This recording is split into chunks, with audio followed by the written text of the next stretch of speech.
다니엘의 직업은 무엇이었습니까? 다니엘의 직업은 다니엘서 1장에 나오는 대로 박수입니다. 바벨론 사람들이 보기에 박수는 무당입니다. 예언하는 자죠. 그래서 왕의 꿈을 해석을 너무 잘해요. 오늘 본문뿐만 아니라 2장에도 왕의 꿈을 해석하는 여러 정황이 나오는데요. 그래서 다니엘은 예언자입니다. 그래서 이게 예언서로 들어가 있는 것이죠. 그러면서 그는 유명하고 유능했던 정치가이기도 했습니다. 자, 기도하는 사람이었고 예언자였고 또 그는 유명한 정치가였다라는 배경을 갖고 오늘 본문을 해석해 볼 수 있기를 원합니다. 1995년 제가 아버님이 북한산에서 기도하던 때였습니다. 그때 목회자가 되기 위해서 이제 직장을 은퇴를 먼저 하시고 40일 금식을 하시는데 40일 금식이 약간은 불만이 있었는데 40일을 더 하신다고 하셔서 80일을 하셨던 때였습니다. 그뿐만 아니라 그 상계도에서 산에서 몇 달을 거의 한 1년을 넘게 거주하시는 상황이었습니다. 여러분 북한산 꼭대기 올라가 보셨는지요? 네.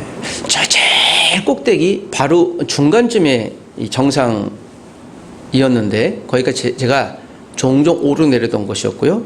그 밑에 평창동 꼭대기쯤에 사람 사는 꼭대기쯤에 미랄기도원이라고 있었습니다.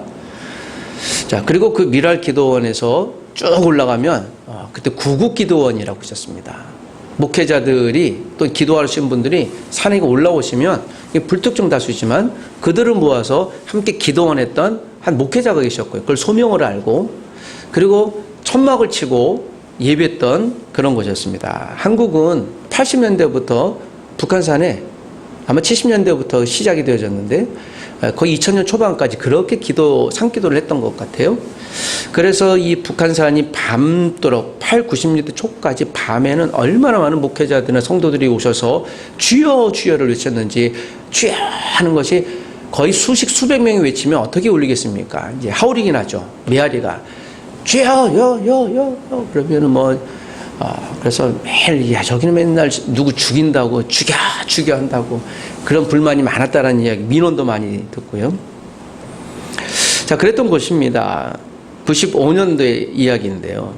제가 95년도에 이제 신학교를 가기 위해서 신갈로 가고 용인을 지나야 될 스쿨버스를 아침 8시 30분에 꼭 타야만 했습니다.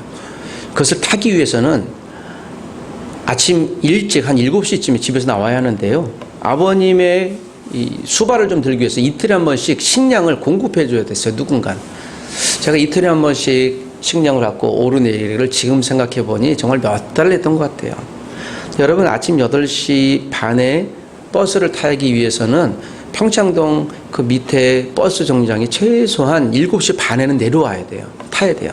그래서 서울역 앞에 가야 간신히 타거든요. 7시 반에 도착하려면 위에서부터 내려오는 시간까지 합쳐서 그러니까 등산을 해야 되잖아요. 중간 높이니까 아버님 계신 곳에 가서 등산 중간쯤에 식량 드리고 저는 내려오고 그러면 집에 나오는 시간은 거의 새벽 5시 반이에요. 그때부터 여러분 새벽 기도를 제가 본의 아니게 열심히 버스 타고 첫차 타고 식량을 갖고 지하철 6시에 그때 성북역이죠. 성북역에서 타서 또 버스 타고 정문까지 갔다가 평창 내려서 올라가고 내려오고 8시 반까지 무슨 일이 있어도 제가 배우기 위해서 그렇게 됩니다. 엊그제 제가 제 아내와 갔다 와봤더니요. 그 정상을 이렇게 보는데요. 높아요. 이전에도 한번 올라가 봤는데 올라가는 데만 2시간이 걸렸어요. 여러분 근데 제가 그 당시에 올라가는 길은 30분이고 내려오는 길은요. 거의 20분이 안 걸렸어요. 계단이 엄청 높은 거의 50도 정도 되는 계단을 보고요. 제가 그 계단은요. 과장하지 않고 10초 이내에 제가 거의 뛰어내려왔어요. 그렇지 않으면 스쿨버스 놓치거든요. 지금 올라가려면 1시간 동안 올라가야 돼요. 그 계단을. 자, 그러면서 제가 내가 어떤 힘이 있어서 그랬지? 물론 그때는 20대였긴 했지만 여러분 올라가는 데만 2시간인데 30분에 갔고요. 내려오는 거는요. 시간은 더 걸릴지 모르는데요. 제가 15분, 20분 이내에, 제가 거짓말이 아니에요. 제가 그렇게 살아왔던 상황을 지금 보니까 그걸 해냈어요. 제가 어떻게 그렇게 할 수 있었을까요? 여러분, 제가 엘리야도 아니고 초신비한 능력을 가진 자도 아니고요. 그때 단 한 가지였던 것 같아요. 내가 오늘 20분 이내 내려가지 않으면 스쿨버스를 놓친, 내가 어떻게 내려가야 한다. 내려오다가 뭐 넘어지기도 하고 그랬던 경험이 많이 있긴 하지만, 여러분, 같은 장소에 15년 뒤에 올라가 보니까 못 올라갈 상황이, 그 시간적으로는 2시간 이상인데 어떻게 30분이 해냈겠습니까? 근데 해냈잖아요. 그 이유는 단 한 가지예요. 목적을 두고 집중하다 보니 집중이 몰입을 가져왔고요. 몰입이 신비한 능력을 저에게 준 거예요. 누군가는 초능력이라고 할 수 있지만 그것까지는 아니고요. 그냥 젊었으니까 빨리 달리기도 했겠죠. 그때 이래저래 뭐 까지고 했겠지만, 목적을 둔다라는 것은 집중하는 거예요. 집중하면 몰입이 돼요. 몰입이 될 때 모든 걸 할 수 있어요. 학문적으로 어떤 심리학자가 몰입하면 무엇인지 알 수 있다 그러면서, 저거 빌립보서 4장 13절 말씀인데, 내게 능력 주시는 자라서 모든 걸 할 수 있잖아요. 제가 그분이 학문적으로 몰입을 하면 내 안에 신비한 능력이 있어서 모든 걸 다 한다. 아마 서울대학교 황동봉 교수가 몰입이라는 걸 학문적으로 정리해냈거든. 그래서 저분이 예수를 믿는지 모르겠는데, 제가 그거를 좀 강의를 배우면서요, 인간도 마음에, 뇌에 집중하면 신비한 능력이 나온다는 것을 인정한다면, 야, 우리가 하나님의 말씀을 갖고 몰입하고 집중한다면 어떤 일이 일어날까? 자, 오늘 그 대표적인 예로 다니엘을 여러분께 소개합니다. 자, 다니엘을 좀 이해하기 위해선 다니엘의 인생 스토리를 좀 이해해야 될 텐데, 다니엘은 여러분, 제가 2가지 직업이 있다고 그랬어요. 무엇이었나요? 예언가였고 정치가였습니다. 정치를 유능하게 잘했던 사람이에요. 이 당시에는 바벨론 시대였습니다. 그리고 오늘 읽었던 6장에서는 메대 시대였어요. 그리고 6장 이후에 파사 시대가 나와요. 3개의 민족 나라에 살았죠. 다니엘이 살았던 국가를 보면요, 여러분, 다니엘의 국적은 몇 개였을까요? 처음에는 이스라엘이었어요. 유다 국적에서. 그러다 어느 날 BC 605년 15세에서 20세 정도 됐을 거예요. 나이로는. 그가 바벨론 1차 포로로 잡혀가요. 그리고 국적이 바뀌었어요. 무엇으로? 바벨론으로 바뀌었죠. 여기서 왕을 또 만나요. 느부갓네살 왕. 이게 다니엘서 1장에 나오는. 그리고 그의 꿈을 해몽해 주죠. 그리고 여러분 그냥 들어보십시오. 에윌무로닥, 네르갈사레셀, 라바사무르둑, 나보나두스, 또 벨사살 왕까지. 이것이 오늘 바벨론에서 겪었던 왕의 이름이에요. 자, 그리고 오늘 메대 다리오 왕, 오늘 본문에 있었던 다리오 왕이 그 메대 국가라고 하는, 메대 국가는 오늘 또 뒤에 나오는 파사의 고레스 2세의 장인어른이고 사촌이에요. 그러니까 잠시 분봉 왕으로 위임했던 것이죠. 다니엘이 겪었던 왕들은요, 지금 총 13명이에요. 대통령이 13명이 바뀐 거예요. 국적은요, 예, 그래서 여권이 다니엘은 지금 4개나 있는 거예요. 국가가 바뀐 것은요, 언어가 바뀌는 거예요. 문화가 바뀌는 거고, 모든 것이 다 바뀌는 것입니다. 자, 이것을 염두에 두고, 다니엘서 2장을 보면, 다니엘서 2장에 여러분 갖고 계신 성경을 보셔도 좋고요. 제가 읽어보면 이 사건이 나타납니다. 느부갓네살이 다스린 지 2년이 되었기에, 즉 바벨론 왕입니다. 느부갓네살 왕이 2년이 되던 해에 그가 꿈을 꿉니다. 그 꿈 이야기 알죠? 근데 이 꿈을 어떻게 해석을 못해요. 그래서 바벨론에 있는 모든 예언자들에게 얘기해요. 이 꿈을 해석하라고요. 그런데 아무도 해석을 못하자 왕이 화가 나니까 이 모든 박수를 다 죽이라고 그래요. 거기에 바벨론과 새 친구들도 들어가 있죠. 좀 억울하죠. 무슨 꿈을 꾸었는지 뭐 이렇게 대략 해몽이 아니라 내가 무슨 꿈을 꾸었는지 알아맞혀 봐요. 거기가 해석까지 해야 됩니다. 이거 느부갓네살 왕이 뭐 깡패도 아니고 뭡니까? 그 당시엔 그랬어요. 마음에 안 들면 그냥 그러니까 고통스러운 거죠. 그때 다니엘이 2장 12, 3, 4절을 보면 왕이 분하고 모든 사람들 다 죽이고 다니엘도 죽게 되었으니 다니엘에게 지혜를 냅니다. 그러면서 왕이 신하에게 아니 왕이 왜 그렇게 화를 냅니까? 나에게 시간을 주면 내가 해석해 낼 테니까 나에게 좀 시간을 주시오. 그래서 2장 17절에 보면 여러분 성경에 이런 말이 나와요. 이에 다니엘이 자기 집으로 돌아가서 그 친구 하나냐, 미사엘, 아사랴에게 그 일을 알리고 기도 제목 나눈 거예요. 상황을. 2장 18절에 하늘에 계신 하나님이 이 은밀한 일에 대하여 불쌍히 여기사, 어떻게 여기사? 불쌍히 긍휼히 여기사 다니엘과 친구들이 바벨론의 다른 지혜자들과 함께 어떻게 죽임을 당하지 않게 하시기를 그들로 하여금 구하게 하니라. 여러분 지금 다니엘과 세 친구가 합심해서 기도하는 거예요. 다니엘이 이 세 명의 친구에게 자초지정을 설명하는 거예요. 지금 이렇게 여차여차 됐으니 우린 곧 죽을 수도 있다. 그러니 하나님이 우리를 긍휼히 여기사 우리를 죽음에서 건져내도록 꿈을 해석하도록 나에게 지혜를 달라고 기도하는 것입니다. 여러분 다니엘과 세 친구가 목숨을 끊고 기도했던 이유는 무엇이에요? 최종 근본적인 이유는 살려고 하는 거예요. 다 자기 문제예요. 다니엘이 이 문제가 아니면 뒷짐지고 있을지 몰라요. 그런데 여러분 사람은 생존 앞에서 반응합니다. 이게 기도 제목이에요. 근데 다니엘이 지혜가 있었죠. 내가 하겠습니다. 아직까지는 자신감은 있었는데요. 응답이 없어요. 다니엘이 선택했던 방법 무엇입니까? 그가 세 친구에게 기도 제목을 나눈 거예요. 여러분 기도 제목을 나누시길 부탁드립니다. 왜 세 명이 친구였을까요? 지난주에 제가 3회 법칙을 얘기했잖아요. 성경에는 3에 대한 얘기가 참 많아요. 두세 사람이 얘기를 하고요. 예수님의 12제자 중에 3명의 특별한 제자들을 참 많이 얘기하고요. 모세와 아론과 훌에 대한 이야기를 많이 하고요. 심지어는 하나님도 성부, 성자, 성령 하나님 얘기를 많이 합니다. 이렇게 믿음의 동지들을 의미하는 거예요. 다니엘이 왜 이 3명을 호명했는가? 이들과 기도교제, 영적인 교제 하고 있었던 사람들이라는 것이에요. 그런데 여러분 19절에 보십시오. 이에 은밀한 것이 밤에 환상으로 다니엘에게 나타나 보인 일이에요. 은밀한 일은요. nobody knows. 아무도 모르는 일이에요. 그런데 오늘 그 밤에 이 세 친구 합심해서 기도하더니 어떤 일이 일어났어요? 은밀한 것이 밤에 나타난 거예요. 여러분 오늘도 이거 기도 응답이라고 볼 수 있는데 하나님의 이건 신비한 역사 아니고는 일어날 수 없는 일이에요.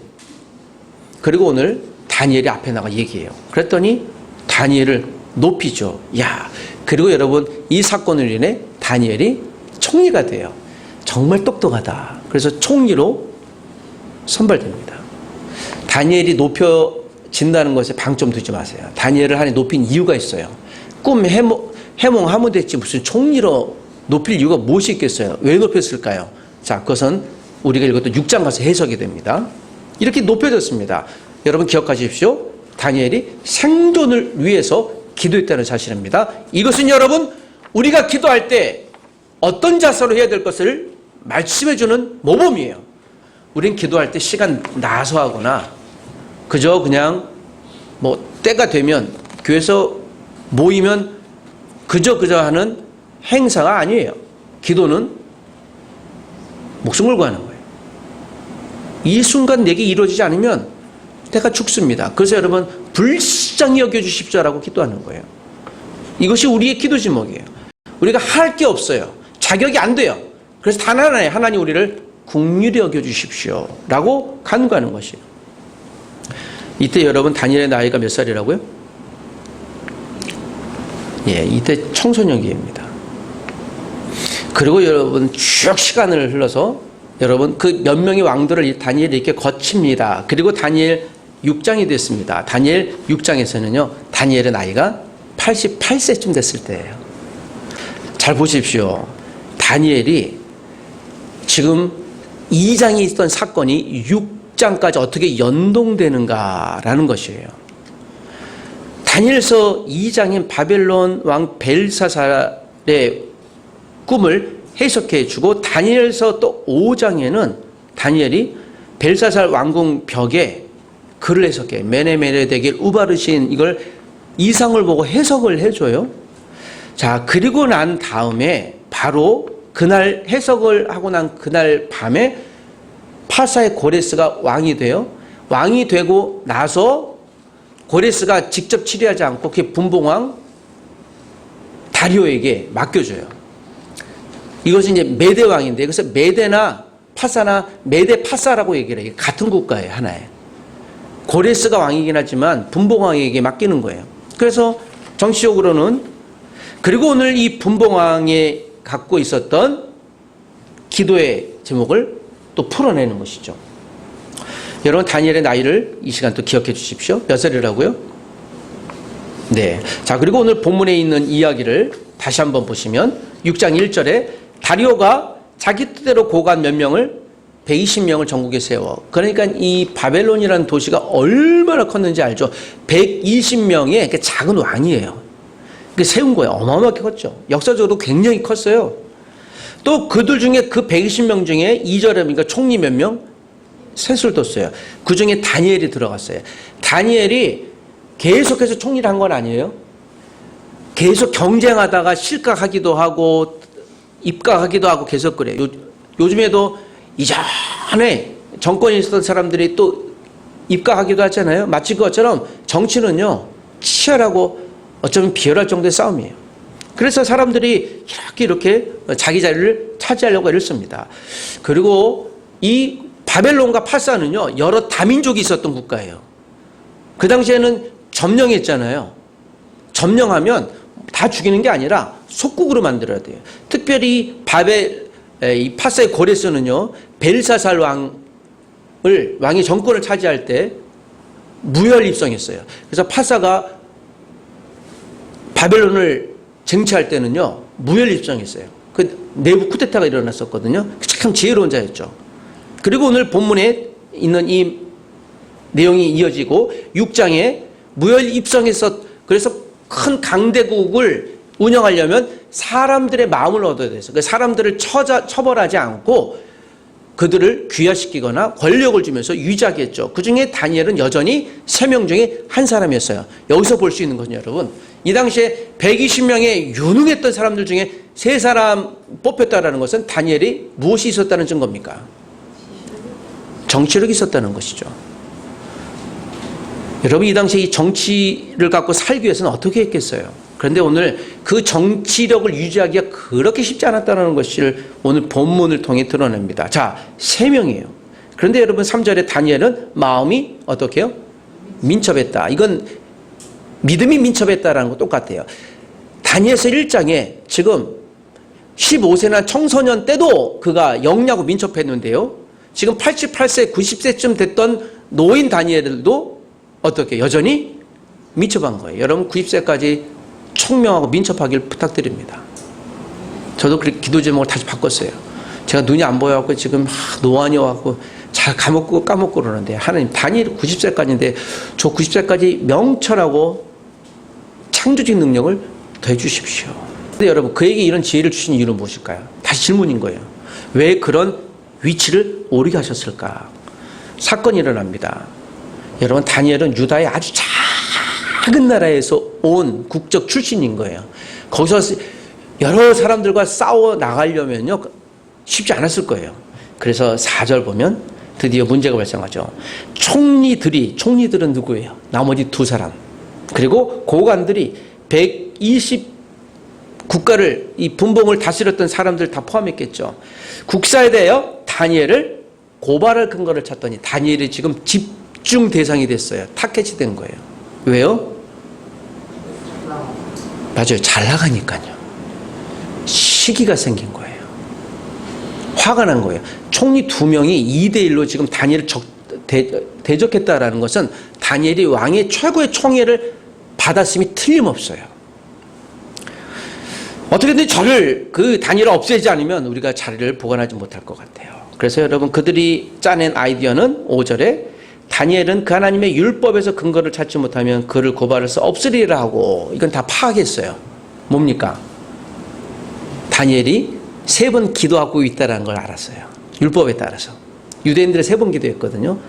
여러분 15살 때 3번 기도했던 다니엘이 지금 88세에도 여전히 한 거예요. 지금으로 얘기하면 아침 큐티 시간을 15살 했던 청소년 때 배웠던 큐티를 노인이 됐어도 그거 지키는 거예요. 그게 위대한 영적인 힘을 우리에게 보여주는 거예요. 그런데 오히려 그걸 빌미로 삼아 이들이 꾀를 냅니다. 그래서 어떻게 해요?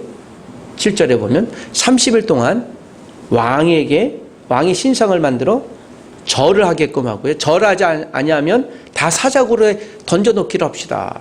이랬더니 다리오가 여러분 자기를 숭배한다는데 기분 안 좋을 리가 없죠. 오케이 좋아. 그 8절에 보니까 왕의 금령을 찍고 도장을 찍어서 전국에 다 보내요. 자, 그리고 10절이 이어집니다. 자, 10절. 다니엘은 정치인이라 그랬어요. 이 사건이 정치적인 음모라는 걸 모를 일 없어요. 알고 있었습니다.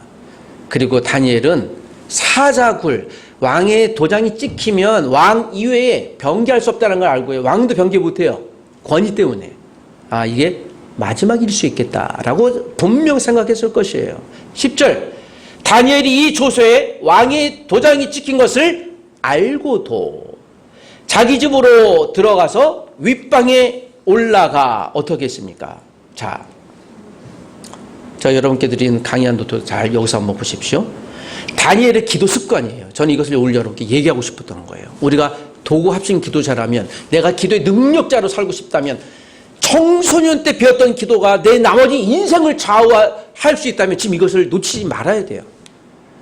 다니엘이 했던, 하나님이 다니엘을 사용했던 그의 기도는 우리의 본보기가 되어야 됩니다. 여러분, 다니엘의 기도를 놓치지 맙시다. 다니엘이 어떻게 기도했습니까? 예루살렘을 향하여예요. 여러분, 60년 동안 다니엘은 하나님이 예루살렘을 회복할 것을 포기하지 않았어요.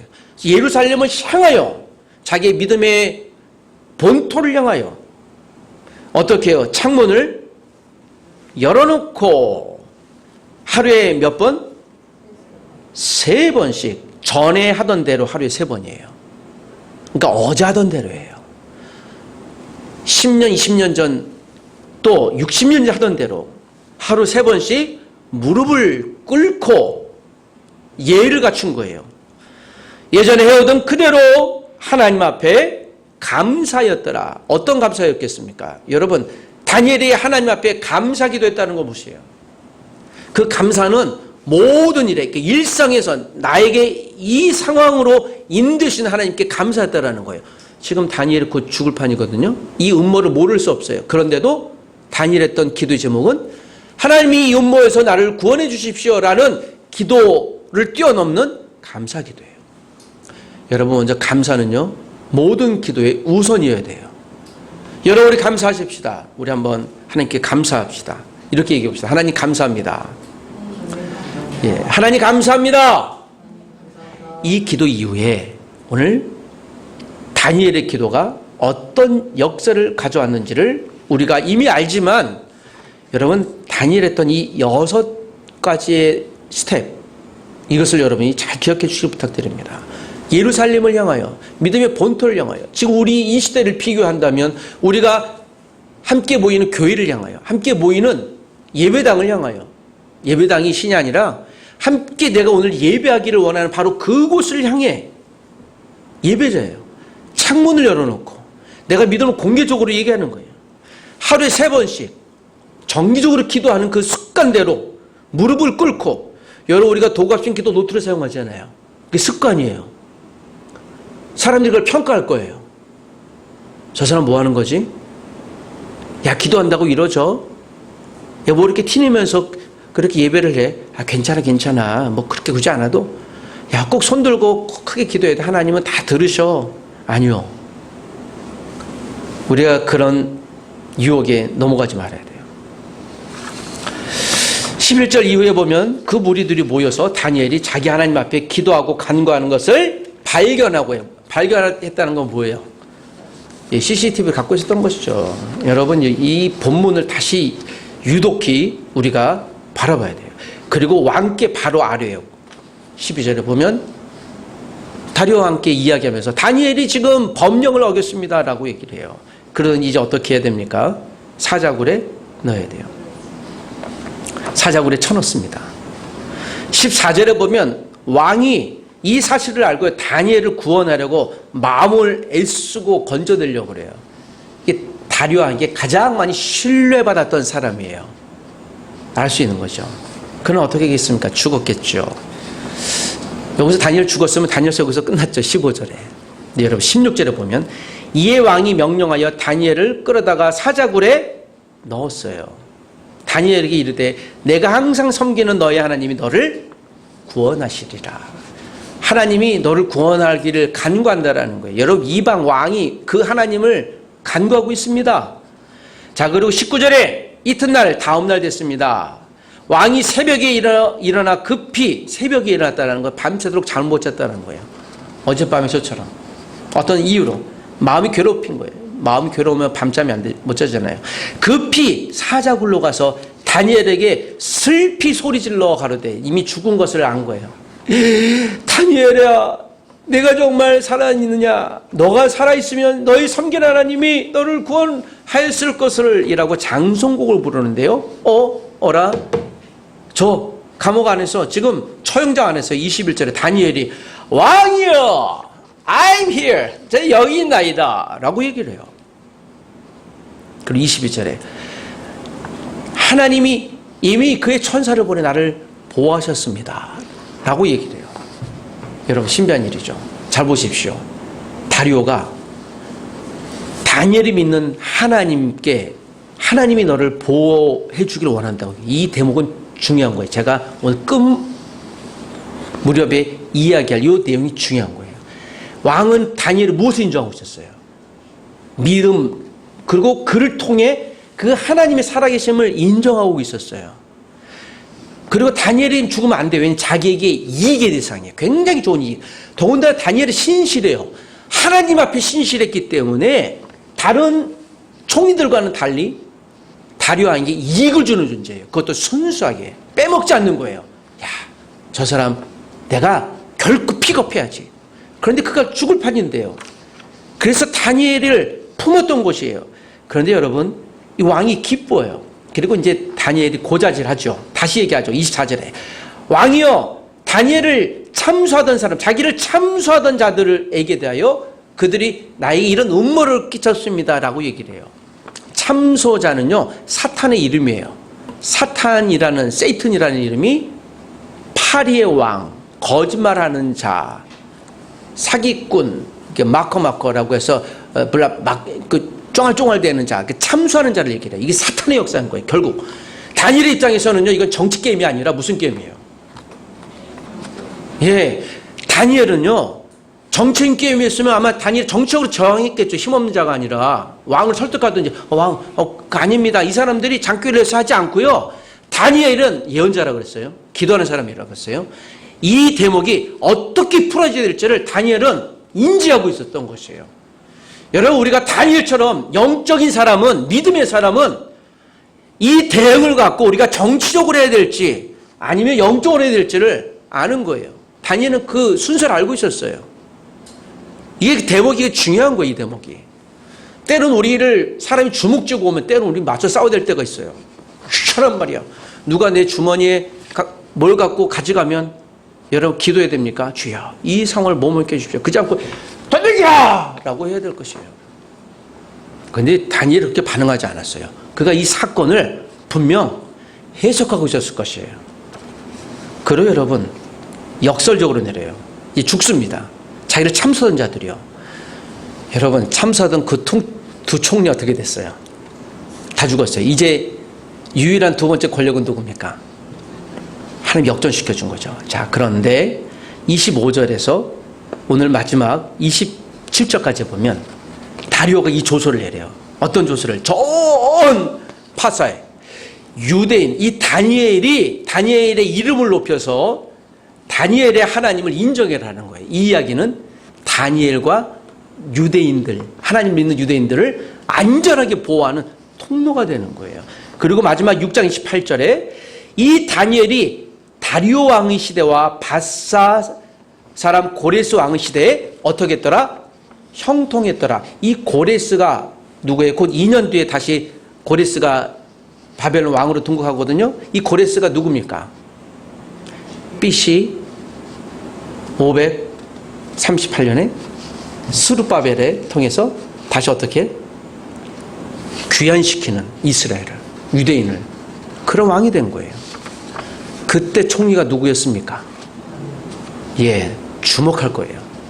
이 사건은 여기서 종지부가 끝나는 거예요. 다니엘은 BC 530년에 사망했다고 많은 학자들이 이야기를 합니다. 다니엘이 살아있을 이유, 살아있어야만 할 이유가 여기 있어요. 만약에 다니엘이 이 사건에서 정치적으로 반응했으면 이스라엘이 귀환하는데 두 명의 정치인들이, 총리가 방해했을지 모르잖아요. 분명 그랬겠죠. 왜 이스라엘을 쓸데없이 그냥 사람들을 귀환시켜요? 여기에 보이지 않지만 고레스라는 사람을 통해 그가 분명 누구의 조언을 얻었을 것이에요. 그건 말 하나 말이죠. 여러분, 다니엘이 살아있을 이유는 한 가지예요. 그가 높여질 이유는 단 한 가지예요. 무엇 때문에요? 하나님이 이스라엘 백성을 귀환시켜서 무엇을 합니까? 다시 성전 재건을 하게 하잖아요. 그 성전 재건해서 예배 회복하게 하잖아요. 그 예배를 통해 이스라엘 백성들이 어떻게 해요? 다시 하나님을 찬양하게 하는 통로가 되는 것이에요. 여러분, 다니엘이 15세에서 오늘 90세 할아버지까지 살아있어야 할 민첩하게 총명을 지은 이유는 이것이에요. 여러분, 기도하실 때 하나님 나에게 지혜와 총명을 달라고 끊임없이 기도하시길 부탁드립니다. 치매 걸리지 마십시오. 지금부터 기도하세요. 머리 얹고 기도하십시오. 때로는 여러분, 우리가 정치적으로 반응해야 될 때가 있어요. 그러나 그 사건 이전에 하나님, 이 사건을 내가 어떻게 반응해야 됩니까? 내가 분노를 해야 됩니까? 분노해야 될 때 있어야 돼요. 그러나 분노해야 됩니까? 아니면 내가 감정적이 아니라 믿음으로 반응해야 됩니까? 여기에서 이 게임이 끝나는 거예요. 사단은 때로는 여러분, 우리가 믿음으로 반응해야 되는데 감정적으로 반응해서 관계를 깨거나 다 망치는 경우가 있고요. 때로는 여러분, 믿음으로, 분노로 반응해야 되는데 이걸 믿음이라고 헷갈리게 해도요. 여러분, 이 판단은요, 다니엘의 일생을 보면 그가 어떻게 된 대로 전에 해오던 대로예요. 기도하는 사람을 사용하신다는 하나님의 방증이에요. 하나님은 정확히 기도하는 사람만 사용하실 거예요. 기도하는 사람 아니면 사용 안 하세요. 여러분, 우리가 기도하는 자가 되어야 될 이유가 여기 있는 거예요. 그냥 다니엘을 구원하신 하나님을 찬양하다라는 것뿐만 아니라 왜 다니엘을 살려주셨는가에 방점이 있는 거예요. 왜 나를 이곳에 있게 하셨는가에 방점이 있는 거예요. 그 존재가치예요. 여러분, 오늘 이곳에 내가 한 사람이 예배할지라도 예배해야 될 이유가 있는 거예요. 아직 해석이 안 될 수도 있어요. 그런데 내가 혼자 예배했구나. 인도네시아에 있는 제 동료 선교사님이 있습니다. 그분이 가신 20년 됐는데요. 예, 산지족을, 이슬람들을 선교하는데요. 물어봐서 예배 어떻게 하세요? 보니까 가족이 예배하는 거예요. 그걸 20년 동안 해요. 가족이 교회예요. 야, 참 그 힘들겠다. 근데 그렇게 하시는 거예요. 그 중에 한 사람, 두 사람 정도 얻어요. 그리고 또 옮기시는 거예요. 와, 우리가 얘기했던 안대인 선교사님도 몽골에서 가족이 예배해요. 그 네 사람이 예배하는 거예요. 25년을. 그게 교회예요. 그게 견디는 거예요. 여러분, 우리가 많고 적음에 제가 거기에 대해서 그렇게 집중하지 않는 사람임에도 불구하고 여러분, 우리는 항상 인풋이 있으면, 들어간 게 있으면 무엇을 원해요? 실적을 원하잖아요. 실적은 눈에 보이는 것을 얘기해요. 이게 우리의 본능이에요. 이게 욕구예요. 틀리지 않아요. 그런데 이 욕구만 남는다면 우리는 경쟁이에요. 우리가 자본주의와 전혀 비할 바가 아니에요. 그럼 교회가 자본주의가 돼요. 경쟁해야 돼요. 교회는 경쟁하라는 얘기를 한 번도 얘기하고 있지 않아요. 복음을 전하는 것 이외에는 경쟁하라고 얘기하고 있지 않아요. 이것은 무엇이에요? 타산적으로 생각하지 말라는 거예요. 우리가 몇 명이나 얼마나 많이 그거 하지 말라는 거예요. 여러분, 바울이나 또는 예수님이나 모든 위대한 믿음의 본보기 선조들이 11절에 얼마나 많이 했고 얼마나 많이 전도해갔고 우리가 얼마나 많은 것을 부풀렸다는 얘기를 해본 적이 없어요. 여기서는 여러분, 그걸 얘기하는 순간 우리는 이미 세상에 물든 사람이 되는 거예요. 다니엘처럼 그건 믿음으로 해석해야 되는 것이거든요. 왜요? 마지막 BC 535년, 538년에 이스라엘이 귀국할 때 다니엘의 그 한마디가 중요한 거예요. 다리오가 다니엘을 통해 역시 하나님 살아계시는구나 하고 모든 적도 없애버리고요. 다니엘을 높였던 이유가 여기 있었던 것입니다. 저와 여러분도 살아남아야 돼요. 그런 속에서 견뎌야 돼요. 설마 내가 예수 믿는다고 비난할지라도 그 비난받으면 기뻐하세요. 와, 이제 내가 다니엘처럼 높여질 때가 곧 오는구나. 싸워야 할 때 싸우십시오. 분노할 때 분노하십시오. 그러나 여러분, 이 분노하기 이전에 내가 이 분노의 원인은 어디서 왔습니까? 하나님께 해석하십시오. 그래서 먼저 기도하는 게 필요한 것이에요. 다니엘은 오늘 솔로몬에게 약속하셨던 기록된 하나님의 말씀, 솔로몬이 성전을 올려드릴 때, 봉헌할 때 우리 백성들이 혹시 죄를 짓고 연약해서 하나님 앞을 떠난다면, 그때 회개하고 돌아오면 하나님 받아주십시오. 그 말씀을 붙들고 기도한 거예요. 회복을 위해서. 자기 자신은 아니에요. 여러분, 우리의 기도 제목, 1차 영역의 기도 제목을 넘어서 2차, 3차, 4차로 넘어가야 될 줄 믿습니다. 오늘도 우리가 도구 합심 기도했죠. 지금 러시아와 유크레인의 전쟁이 언제 멈춰질까요? 자, 그러면서 그런 생각을 했습니다. 주변 사람들은 막 미국이나 주변 사람들 전쟁을 북돋아요. 그래 무기 팔아먹거든요. 자본주의자들이에요. 자유를 사랑하는 자들이 아니라 자본주의자들이에요. 돈을 벌기 위해 전쟁 이용하는 거예요. 이게 정직하게 맞아요. 모든 평가자들 그래요. 제가 어제 이걸 그렇고 기도하면서 하나님, 저 두 국가가 전쟁의 극심한 피로감을 느껴서 빨리 평화협정하게 해주세요. 전쟁은 싸움하는 거예요. 싸움 자체 좋지 않아요. 갈라지는 거 좋지 않아요. 평화협정하게 해주십시오. 여러분, 이것이 여러분 우리 기도 제목이 되어야 되는 거예요. 우리 회사도 마찬가지죠. 여러분 우리 일상도 마찬가지인 거예요. 여러분, 다니엘의 본보기는 그런 것입니다. 그 3명의 믿음의 친구가 있었다는 사실을. 기도하는 사람, 유유상종이에요. 더러운 곳이 있는 곳에 팔이 날아갈 마련입니다. 향기고 꿀이 있는 곳에 나비가 있기 마련이에요. 기도하는 사람 옆에 기도하는 사람 있을 겁니다. 그의 친구로 보면 그럴 수 있는 것이에요. 여러분, 제가 여러분의 친구가 되기를 원합니다. 여러분도 저의 친구가 되기를 원합니다. 다니엘처럼 말씀이 기도를 만날 때 하나님 일하시는 거예요. 다니엘이 하나님 말씀을 그 기도 시간에 무릎 꿇고 붙들었던 거예요. 솔로몬에게 약속하셨던 하나님 기억하고 있는 거예요. 그리고 다니엘이 하나님께 간구하신 것이죠. 말씀이 기도와 만날 때가 언제입니까? 공동체 주일 예배 시간이에요. 여러분, 그래서 예배 시간에 기도는 중요해요. 기도를 함부로 해서는 안 돼요. 그러나 우리가 한 기도는 하나님이 역사하셔요. 개인 기도가 언제 이루어져요? 매일 아침 묵상 시간, 작정한 개인 기도 시간이 중요한 거예요. 그래서 그 사소한 시간이 아니에요. 그때 하나님 우리 기도 지금 받기로 작정하고 계세요. 내가 이 기도를 받아야지. 1117 도갑신 기도 제목을 시작하려고 합니다. 하루에 한 번 1분 저녁 7시에 제가 3년 전에 기도를 했는데 14명이서 저부터 하려고 그래요. 2024년 7월 17일 19시 저녁 7시에 시작하려고 합니다. 같이 하자고 얘기하고 싶지만 하시는 분들 모집하고 싶어요. 저는 이 원리를 믿습니다. 3명만 있으면 나의 기도 제목, 그들의 기도 제목, 우리의 기도를 하나님이 받으시겠다. 오늘 오후 예배에서 믿음 투합하는 기도 자원자들이 모여 기도하면 이 기도는 하나님이 응답하기로 작정하신 기도가 될 거예요. 기도를 사소하게 여기지 마십시오. 기도에 집중하시고 몰입하십시오. 세 사람의 기도 팀을 만드십시오. 참여하십시오. 없으면 만드십시오. 없으면 있을 때까지 하나님 그 세 사람, 나에게 아버지 3명의 친구, 하나냐, 미사엘, 아사랴 같은 친구를 만나게 해주십시오. 나의 교회가, 나의 가정이, 나의 회사가 다니엘과 세 친구처럼 쓰임받게 도와주십시오. 우리 같이 기도하십시다. 우리 잠시 합심에 기도하길 원합니다. 하나님 아버지, 오늘 88세 된 다니엘이 죽지 않고 살아있을 단 한 가지 이유는 그가 살아있음으로 인하여 유대 민족의 귀환이라는 하나님의 프로젝트를 완성하기 위한 통로가 되어야 했기 때문입니다. 하나님, 우리가 살기를 원합니다. 하나님, 우리가 고난 가운데 쓰러지지 않기를 원합니다. 그러나 주여, 그 나의 생존을 통해, 나의 응답을 통해 더 큰 하나님의 역사가 이루어지게 도와주시고 하나님 나라가 확장되게 하여 주시옵소서.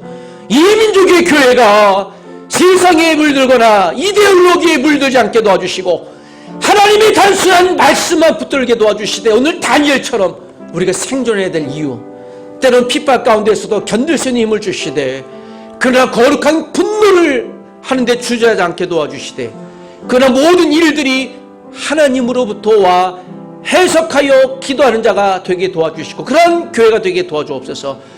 나와 우리가 그러한 성도가 되게 도와주옵소서. 우리 합심하여 이 시간 잠시 동안 기도하십시다. 하나님 아버지, 이 시간 다니엘서 6장 80대 노인 다니엘의 기도처럼 그의 몸은 노쇠해 가고 연약해졌을지 모르나 그의 믿음은 더욱더 총명하고 민첩하고 하나님이 지시기에 합당한 영적인 기도의 거인이 되어 이 일이 어디서부터 왔으며 어떻게 반응해야 될지도 이미 판단하고 알았던 영적 거인 다니엘처럼, 기도 거인 다니엘처럼 나와 우리도 이 땅의 모든 교회도 기도의 거인, 집중하여 기도할 수 있는, 목적을 두고 하나님의 뜻을 이룰 수 있는 기도의 거인이 되게 하여 주시옵소서. 나의 안위가 아니라 하나님 나라 확장과 하나님의 교회를 위하여 쓰임받는 성도들, 이 땅의 교회가 되게 하여 주시옵소서. 오 주여, 이 시대에 다니엘이 되길 원하오니 우리를 사용하여 주시옵소서. 예수님의 이름으로 기도합니다. 아멘.